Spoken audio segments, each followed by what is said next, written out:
요한일서 2장 12절 보겠습니다. 12절부터 14절까지 받들어 읽겠습니다. 어린 자녀들아, 내가 너희에게 쓰는 것은 그의 이름을 인하여 너희의 죄들이 용서되었기 때문이라. 아비들아, 내가 너희에게 쓰는 것은 너희가 처음부터 계신 분을 알았기 때문이요. 청년들아, 내가 너희에게 쓰는 것은 너희가 악한 자를 이겼기 때문이며. 어린 자녀들아, 내가 너희에게 쓰는 것은 너희가 아버지를 알았기 때문이라. 아비들아, 내가 너희에게 쓴 것은 너희가 처음부터 계신 분을 알았기 때문이요. 청년들아, 내가 너희에게 쓴 것은 너희가 굳세고 하나님의 말씀이 너희 안에 거하며 너희가 악한 자를 이겼기 때문이라. 어린 자녀들아, 아비들아, 청년들아. 두 번씩 반복합니다. 12절, 13절, 14절에서. 자, 오늘 설교의 제목은 성경 기록의 목적입니다. 하나님의 그 말씀 가운데서는 하나님의 말씀으로 거듭난 하나님의 자녀가 온전하게 되는 것이라고 반복해서 말씀하십니다. 인생의 목적, 하나님의 말씀에 따라서 볼 때에 온전한 사람이 되는 것입니다. 디모데후서 3장 17절에서 16절까지 성경이 왜 영감으로 하나님께서 기록하셨고 그것을 섭리 가운데서 보존된 상태로 잘 주셨는가? 그것은 한 사람의 온전함에 달려 있습니다. 이는 하나님의 사람이 온전하게 되며 모든 선한 일에 철저히 구비되게 하려 함이니라. 태어나면 어린아이죠. 갓난아이죠. 소년기를 거쳐서 청년의 시기가 있을 것입니다. 또 아비들이 되겠죠. 장로들이 될 것입니다. 나이 많은 사람이 될 것이라고 빌레몬서에서도 언급하고 있죠. 나머지 부분들은 다 지엽적인 사실이에요. 본질은 무엇인가? 하나님의 생명이 심겨졌는데 하나님의 여건과 또 허락하시는 환경 가운데서 성장하는 것입니다. 그러면 그 인생은 성공적인 인생이에요. 그러나 그 본질이 배제된 상태에서 아니면 두 번째, 세 번째 위치로 자리를 내어준 상태에서 하나님께서 인정하지 않는 다른 것들이 첫 번째 위치를 차지했을 때에 그것은 누가 뭐라 한다 하더라도 하나님의 관점에서 보면 실패한 인생입니다. 에베소서 4장 13절에서도 왜 지역교회를 주셨습니까?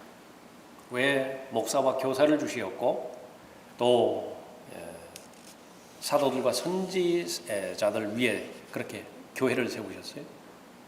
그것은 한 사람의 온전함에 달려 있습니다.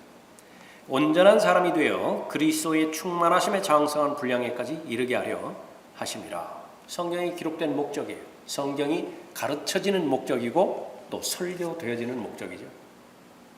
그러니까 다른 것들은 부족하지 않게 다 이루어졌는데 이 하나님의 말씀에 비춰봤을 때 이것이 함량 미달이다. 잘못 산 거죠. 빌립보서 3장 12절에서 내가 이미 이르렀다 함도 아니요 이미 온전해졌다 함도 아니라. 목표가 있는데 그것이 아직 이루어지지 않았어요. 그것이 다 이루어졌을 때에는 바로 이 그리스도의 충만하심의 장성한 분량에까지 이르게 하려 함이라라고 하는 하나님의 말씀이 성취될 때겠지요. 그때까지는 우리의 자세와 태도는 어떻게 해야 되는 것인가? 두려움과 떨림 가운데서 구원을 이루어 나가는 것입니다. 그때의 그 구원을 온전히 이루라 명령하신 것이죠. 온전한 사람이 되는 것입니다. 지상에서 남은 이 때의 그 의미는 온전한 사람이 되는 것이에요. 성경 기록의 목적은 확신을 주기 위해서입니다. 성경대로만 하면 하나님의 목적을 그대로 이루게 되어 있습니다. 여기에 어린 자녀들이 나오고 아비들이 나오고 또 청년들이 나오죠. 이것은 시간이 지남에 따라서 성장하는 단계를 그렇게 말할 수도 있지만요. 그러나 또 하나의 관점에서 보면 그리스도인은 늘 어린 아이와 같은 마음을 가져야 됩니다. 어떤 면에서 그렇습니까? 순수한 마음이에요. 하나님의 말씀을 언제 어디서든지 어린 아이와 같이 받아들일 수 있는 단순함과 순전함이 그대로 잘 유지될 수 있어야 되겠죠. 또 어떤 면에서 어린아이와 같아야 됩니까? 아버지를 의지하는 면에 있어서 아버지한테 전적으로 의탁하는 그 부분에 있어서는 어린아이와 같은 것이죠. 또 성숙한 지식을 가지고 있는 면에 있어서는 아버지들과 같아야 된다. 또 강건함이 있어서 특히 악과의 싸움, 마귀와의 싸움, 죄와의 싸움에 있어서 승리를 쟁취하고 있는 그 부분에 있어서는 항상 청년들이 이제 85세밖에 안 됐다고요. 이제 겨우 85세예요. 그러니까 나를 보내달라고 하잖아요. 그것이 바로 영적인 그리스도인이 가지고 있는 기계인 것입니다. 확신을 계속해서 가지려면 계속해서 성장하는 그 방법밖에는 없습니다. 계속해서 성장해야 되는 그 배경에는 하나님의 말씀이 있겠죠. 자, 성경 기록의 목적, 여러분에게 확신을 주기 위해서입니다. 제일 첫 번째로 용서의 확신을 갖게 할 목적으로 성경이 기록되어 있습니다. 어린 자녀들아 그렇게 부른 이유예요.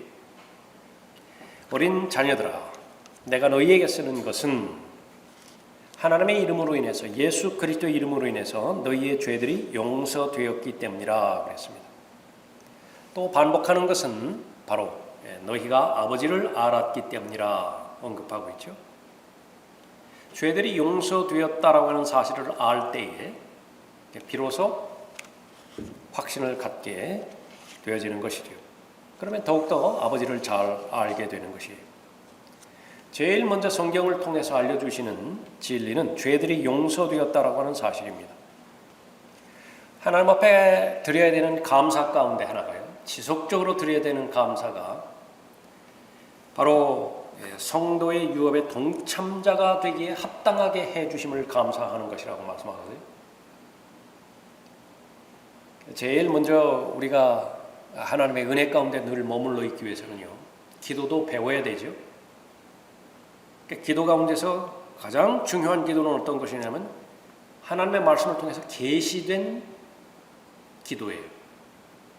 그것이 골로새서 1장 12절에서 나와 있는 기도인데, 우리를 빛 가운데서 성도의 유업의 동참자가 되기 합당케 하신 아버지께 감사드리기를 원하노라. 여러분이 특히 돈에 쪼들리고요, 하고 있는 일이 잘 안 되고 계획대로 안 될 때 이 기도를 진심에서 하나님 앞에 드려보십시오.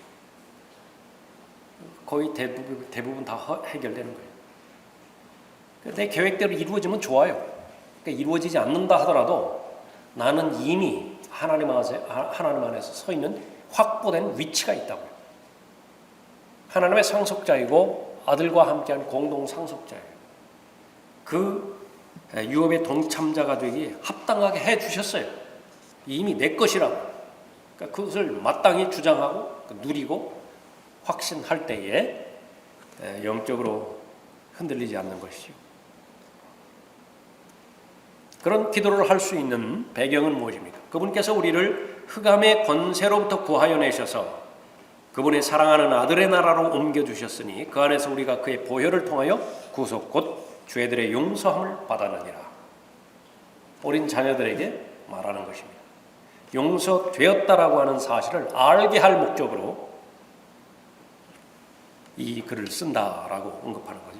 용서의 확신을 가진 결과 아버지를 더욱더 친밀하게 잘 알아갑니다. 아버지께서는 먼저 계시해 주시지요. 자녀는 올바른 반응을 합니다. 관계가 비로소 형성이 되어지죠. 하나님께서 의도하시는 방향으로 반응하면 하나님께서는 더 많이 보여주세요. 하나님의 사랑과 하나님의 공의로우심과 하나님의 인자하심과 자비하심, 하나님의 완벽한 계획을 더 계속해서 알려주시죠. 관계는 더 발전하는 것입니다. 어린아이가 아버지를 알아봤을 때 다른 사람에게는 낯가리죠. 안 간다고요. 모처럼 출장이라도 가려고 이제 집을 떠난다고 한번 생각해 보십시오. 아버지가 제일 힘든 것이 출근 시간이라. 그 아이 떼어놓고 일하러 가야 되잖아요. 출장 마치고 돌아오면은 그 아이의 입장에서는 온 세상을 다 얻은 것이죠. 무엇이 더 필요하겠습니까? 아버지와 함께 있으면 무서울 것이 없는 거예요. 어린아이들이라. 복받은 마음이라고 하는 것은 나이가 아무리 많이 들어간다 하더라도 그 어린아이와 같은 마음을 그대로 간직할 수 있으면 그것은 복받은 마음인 것입니다. 그 친밀감이 주는 특권은 무엇인가? 그것은 자연스럽게 몸의 구속을 기다리고 있는 것입니다. 언제 구속이 되어지죠? 다시 오시면 양자되는 것이라고 말씀하고 있죠. 그들뿐만 아니라 성령의 첫 열매들을 가진 우리까지도 속으로 신음하며 양자되는 것 곧 우리 몸의 구속을 기다리고 있느니라. 그러나 지금 하루하루 살아가는 데 있어서 아버지와의 관계가 서먹서먹해요. 어떻게 몸의 구속을 기다릴 수 있죠? 아버지 하나님과의 관계가 회개하기 전에 베드로가 예수님 멀찍이서 따라갔던 것처럼 늘 거리를 유지하고 있어요. 그러니까 어떻게 예수 그리스도의 재림을 기다릴 수 있죠? 불가능하죠. 제일 먼저 용서의 확신을 주게 할 목적으로 하나님의 말씀이 기록되었습니다. 더욱더 아버지 하나님을 잘 알아갈 수 있게 되어지는 것이죠. 이 어린 자녀로서 구원의 확신을 누리지 못하면 성장이 지체되는 것은 너무나 분명한 사실입니다. 보기 좋은 상태의 어린아이 상태가 아니라 근심 어린 상태에서의 어린아이 상태로 남아있게 되는 거예요. 바로 육신적인 상태죠. 시기와 다툼과 분열만 일삼습니다. 두통거리, 아주 골칫거리라. 하나님을 따르는 것이 아니라 사람을 따르는 상태에 계속해서 있는 것이고요. 온갖 교리의 풍조에 밀려서 계속 속고와요. 미혹당하고 온다고요. 밖에 나가서 얻어터지고 들어오는 것만큼 부모의 속을 썩게 하는 것이 어디 있습니까? 계속 얻어맞고 오는 거예요. 이제는 자기를 지킬 나이가 됐는데도. 안타깝겠죠? 그 원인은 무지에 있는 것이고 무지의 원인은 게으름과 불순종에 있습니다. 히브리서 5장 12절 이후에 보면 마땅히 때가 되었다고요. 그런데 왜 그 어린아이의 상태를 벗어나지 못하는 것인가? 물론 부정적인 상태에서의 어린아이 상태죠. 분별력이 없어요. 영적인 분별력이 있어야 바로 단단한 음식을 소화시킬 텐데 그 분별력이 없습니다. 그 분별력은 그냥 주어지는 것이 아니라 부지런히 자라야 될 때 자라고 먹어야 될 때 먹고 또 훈련 받을 때 훈련 받아야 되겠죠. 적정 시기를 놓쳤을 때의 비참함을 우리는 세상을 살아가면서 알아야 됩니다. 때가 있죠. 공부할 때가 있다고요. 준비할 때가 있다고요. 그런데 그 때를 어떤 형태로든지 해서 어떤 이유에든지 해서 놓쳐버렸어요. 나머지 인생은 어떻게 됩니까? 계속해서 그 흔들리는 기반 위에서 계속해서 살아가야 되죠. 이 세상은 그렇다 쳐요. 그러나 영적인 세상에 있어서는 절대로 허용해서는 안 됩니다. 왜? 교훈을 받았잖아요. 이 세상을 살아가면서. 하늘에 보물을 쌓아둬야 됩니다. 이 지상에서는 가난하게 산다 하더라도요. 다가오는 세상에 있어서 가난하게 살면 안 돼요. 그건 정말로 가난한 거예요. 성경에서 가르치는 원리는 다가오는 세상은 빈익빈 부익부의 세상이에요.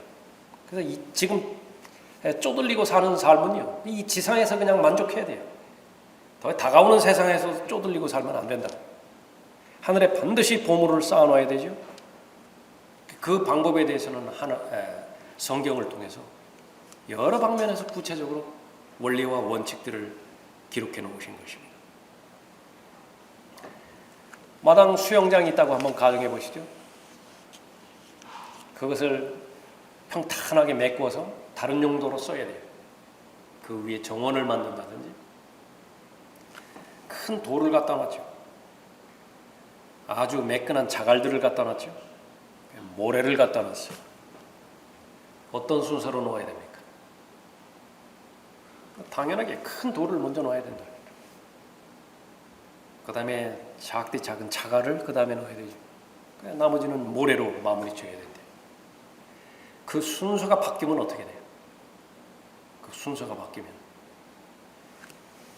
마련해놓은 큰 돌이요 남아요. 그런데 그 돌은 들어가야 된다. 영적인 영역에 있어서도 마찬가지입니다. 채워야 될 것 우리는 다 채워야 돼요. 올라가기 전까지 하나님의 허락하심 가운데서 채워야 될 것 다 채워야 된다. 그 가운데서도 가장 묵직하고 비중이 나가는 하나님의 나라와 하나님의 의를 먼저 채워야 돼요. 그러면 하나님께서 보장해 주세요. 자갈 그거 다 채워진다고요. 모래 그거 다 채워지는 거예요. 먹을 것 입을 것 걱정할 필요 없다고. 그거 다 채워진다고. 근데 걱정이 앞서버렸죠. 그러니까 모래부터 더 채운다고. 자갈부터 채우겠다고 결심한다. 나중에 시간이 되면 큰 돌을 채우겠다. 이번 연도만 지나면 하겠다고. 졸업만 먼저 하고서 그렇게 하겠다고.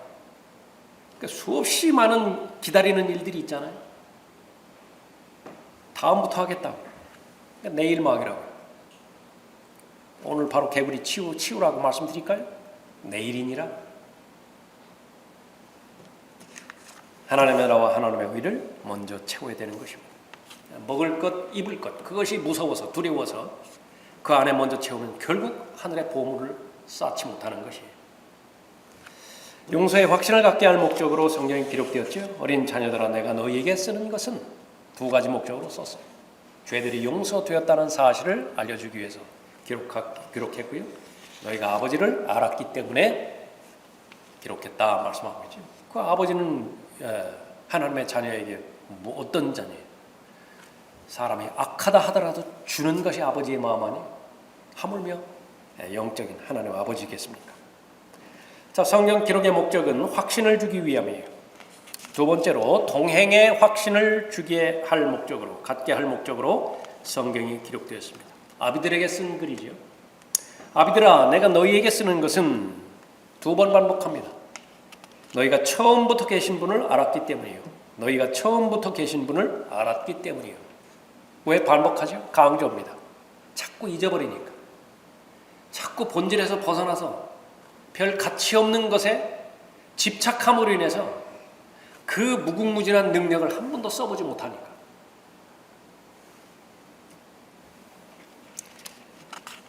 인생의 목적이 예수 그리스도임을 아는 사람, 예수 그리스도를 만나고 예수 그리스도와 동행하고 또 예수 그리스도를 누리는 동시에 그분의 충만하심에 장성한 분량에까지 내가 자라간다, 닮아간다. 그래서 예수 그리스도 안에 있는 그분이 가지고 있는 인격이 있죠. 9가지 특성으로 이루어진 인격이 있잖아요. 성령의 열매라고요. 부지런히 열매를 맺는 것이 바로 인생의 목적입니다. 그 목적을 이루기 위해서 매일매일마다 세 끼의 밥이 필요하다고요. 입을 옷이 필요하고 책이 필요하고 또 직장도 사업도 필요한 것이에요. 그 외에는 아무것도 아니에요. 성경을 통해서 이미 알려주신 것이죠. 인생의 목적이 예수 그리스도를 얻는 것인가 아니면 의식주의 보장을 받는 것인가, 사람들은 결정을 해야 되는 것이라고. 마지막 시대에 예수 그리스도를 안다라고 고백하는 사람들의 진실된 고백은 무엇인가? 나는 부자며 부유하고 아무것도 부족한 것이 없다. 그런데 하나님 보시기에는 정작 필요한 것이 아무것도 없어요. 원하는 것만 다 가지고 있어요. 필요한 것이 없어요. 필요한 것.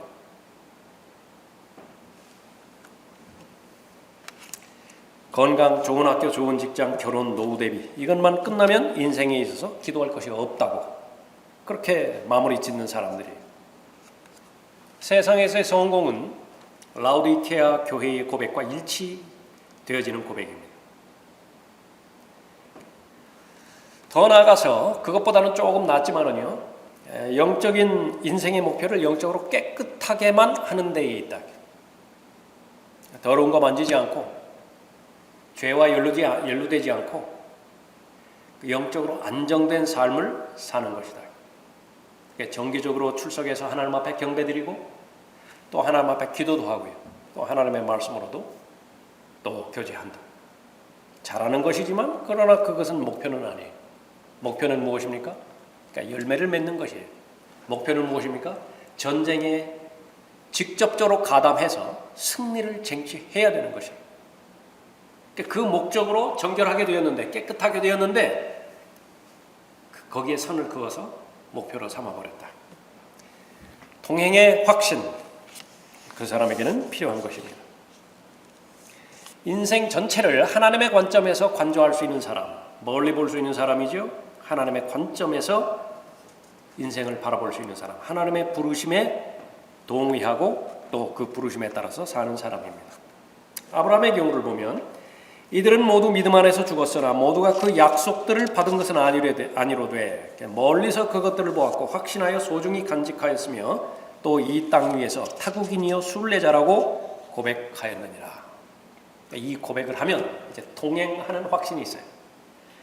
그러나 입술로는 이렇게 고백하는지 몰라도 실제 자신의 마음 가운데서는 내가 이 땅의 주인이라고, 오직 이 생뿐이라고 고린도 교회의 성도들처럼 그렇게 한다고 하면은요, 적어도 하나님과의 동행에 대한 확신은 가질 수 없는 것입니다. 그러나 왜 이 글이 기록되었습니까? 동행의 확신을 주기 위해서 기록한 것입니다. 그럼 먼저 동의할 수 있어야 돼요. 하나님께서 내 정체를 보고 말씀하시기에 그것은 원주민이 아니라고 말씀하셨죠. 타국인이고 순례자이고 나그네이죠. 성경 기록의 목적, 확신을 주기 위해서죠.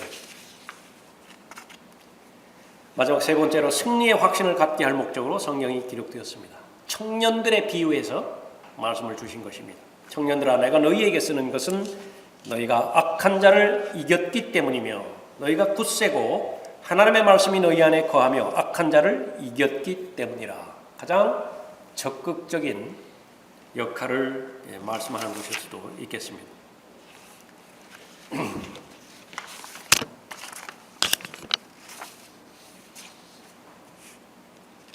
이 히키코모리라고 하는 말은 일본에서 시작이 되었죠.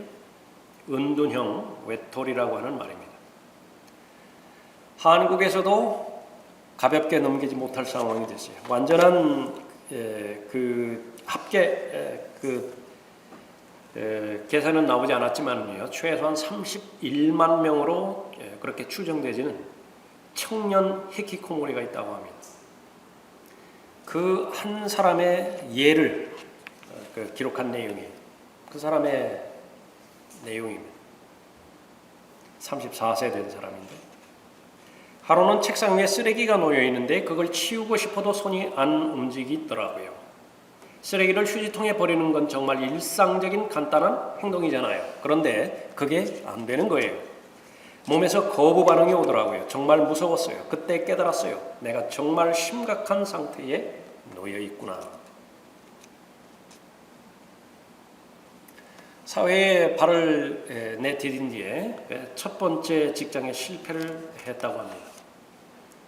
사람들과 자주 부딪혔고, 그래서 사회 초년생이 을에 그렇듯이 쉽게 상처를 받았습니다. 회사 생활 길게 하지 못하고 6개월, 1년마다 일자리를 옮겼어요. 그 후에 빈번히 재취업에 실패하고 자신감이 떨어질 대로 떨어져서 소위 번아웃 상태가 되어버렸습니다.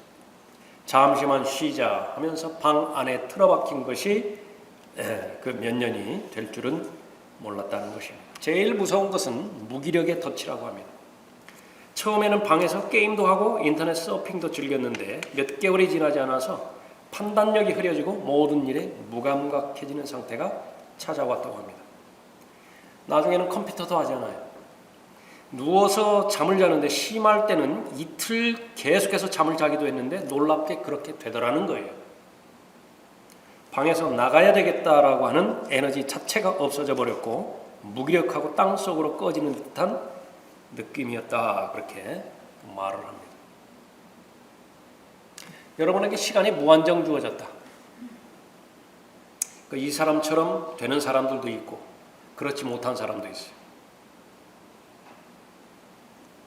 10대 소년 때에 전혀 모르는 낯선 바빌론으로 포로로 끌려가가지고 거의 대부분의 생애를 그곳에서 바빌론 왕을 섬기다가 다니엘이 나중에 늙었습니다.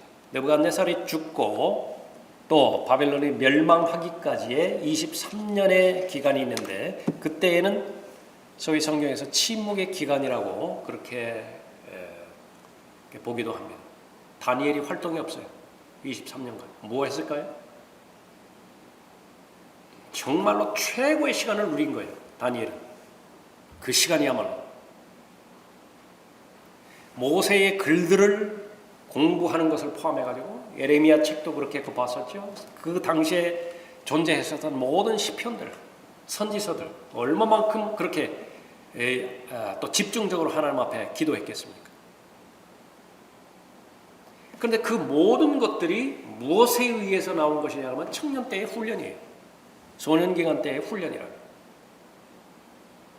그래서 똑같이 노년에 시간이 주어져도요, 어떤 사람은 아주 지루하게 인생 마지막을 보내는 사람이 있는가 하면 어떤 사람은 바로 죽음이 찾아오기 직전까지 너무나 바쁘다고요. 분주하다고요. 그러나 쫓기지는 않아요. 의미 있는 시간들을 하나님 앞에 보내는 것입니다.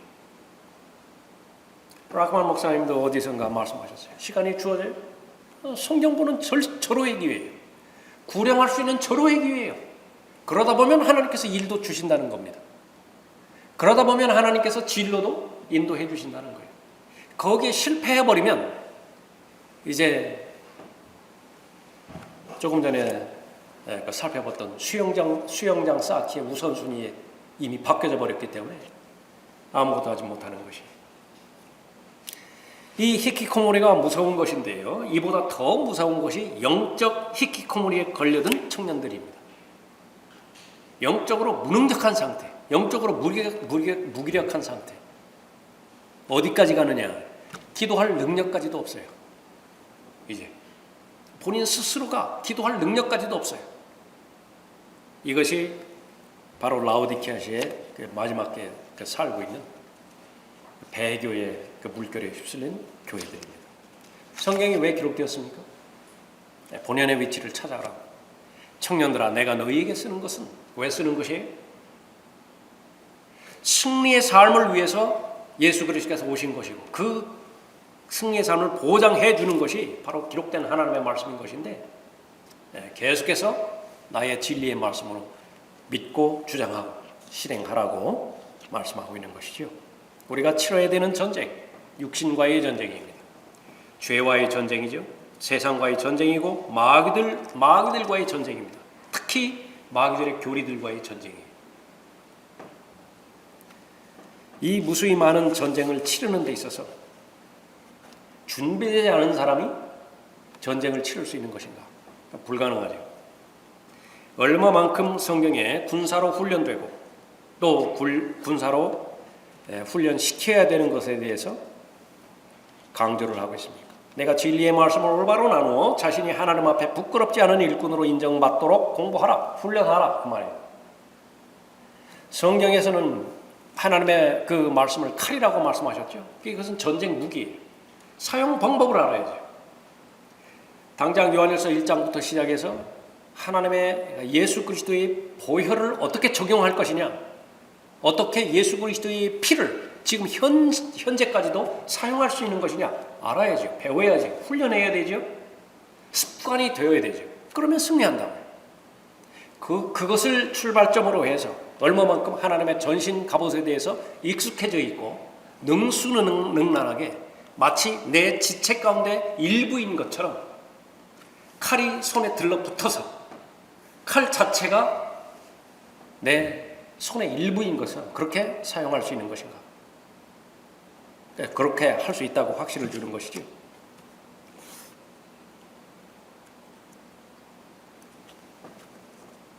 라크만 목사님의 글입니다.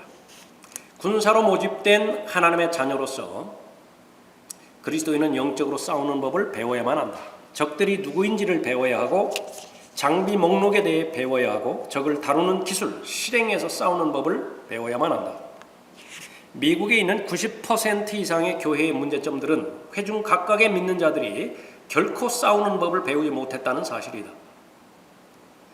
이들은 각각에 대해서 서로 싸우는 것에는 전문가들이다.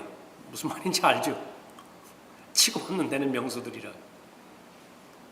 그들이 배운 것이라고는 교회에 출석하는 법, 헌금을 드리는 법, 사회좋게 지내는 뿐 어떻게 적들과 싸우는지에 대해서는 배우지 못했다. 당신은 싸워야만 한다. 하나님의 말씀이 기록된 목적인 것입니다. 젊음의 정욕에 대해서 싸워야 되죠. 청년이 무엇으로 자기 길을 정결케 하리까? 무엇으로 정결하게 하죠? 주의 말씀을 따라 삼갈 것이니이다. 아까 히브리서 5장에서도 살펴봤던 것처럼 때가 되었잖아요. 아직도 영적인 분별력을 갖추지 못함으로 인해서 승리의 삶을 쟁취하지 못한다고 한다면 불가능한 것입니다. 구제 사역을 하고 있는 지미 스트라우드라고 하는 사람을 락커먼 목사님이 알고 있는 사람이에요. 방문으로 해서 그가 행하고 있는 구제 사역에 들어오는 불황자들의 공통점이 무엇이냐고 한번 물어보셨다고 합니다. 그 지미 스트라우트의 답이 그들 가운데 아무도 인생의 전쟁에서 이겨본 적이 없습니다. 승리한 적이 없어요. 자기의 목표를 이루어 본 적이 없어요. 그 부분을 보고 이제 권면의 말을 락커만 목사님이 하는 거예요. 만일 당신이 영적인 불황자가 되기를 원한다면 어떻게 하면 그렇게 되는지 알려주겠다. 세상 육신 마귀로부터 공격에 직면할 때에 단지 싸우지 말라. 당신의 생애 가운데 죄를 멈추기 위해 아무것도 하지 말라. 단지 모든 사람들과 어떤 문제에 있어서든 잘 지내기만 하라. 그것이 영적인 불황자가 되는 길이다. 일을 진행하다가 아내를 즐겁게 해주기 위해 노력하는 문제에 다다랐는가? 영적인 일들을 멈추라. 사역을 진행하다가 몸이 아픈가? 멈추라. 직업을 잃었는가? 영적인 일들을 멈추라. 질병을 얻었는가? 영적인 일들을 멈추라. 모욕을 당했는가? 영적인 일들을 멈추라. 사람들이 대드는가? 멈추라. 불행이 찾아오면 멈추고 멈출 수 있는 모든 변명거리를 다 동원해서 멈추라. 그러면 영적 불황자가 된다. 그렇지 않기 위해서는 결론은 똑같습니다. 당신은 싸워야만 한다. 무엇을 근거로 싸우죠? 이미 믿음도 선물로 주셨듯이 승리도 선물로 주신 것입니다.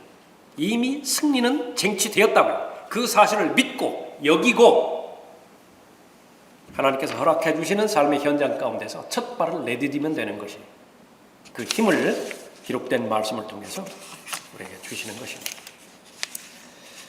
성경이 왜 그렇게 되었죠? 확신을 주기 위해서 기록되었습니다. 죄 문제가 용서되었다는 확신을 주셨죠. 언제 어디서든지 하나님과 동행하고 있다라고 하는 확신을 주기 위해서 또 하나님의 말씀이 주어진 것이에요. 또 우리는 이 지상에서 삶은 전쟁을 위한 삶입니다. 하나님의 이름이 전사잖아요. 하나님의 이름 가운데 하나가 전사라고요. 그 전쟁은 지속적이죠. 계속해서 예수 그리스도께서 십자가를 통해서 이미 얻으신 승리를 믿음을 나눠주시듯이 또 승리도 그대로 나눠주시는 것입니다. 여러분 마음 가운데 다시 한번 잘 새기시오. 기도 제목 가운데 첫 번째로 특히 오늘요 기도하기에 앞서서 또 유업의 동참자가 되기에 합당하게 해주신 하나님 앞에 감사를 드리는 큰 기도 제목을 하나님 앞에 드리고 오늘 본문 말씀도 여러분의 말로 여러분의 언어로 여러분의 마음에 간증을 실어서 하나님 앞에 말씀 드림으로 인해서 모두가 다 하나님의 말씀을 위해서 확신을 소유하게 되는 여러분이 되시기 바랍니다.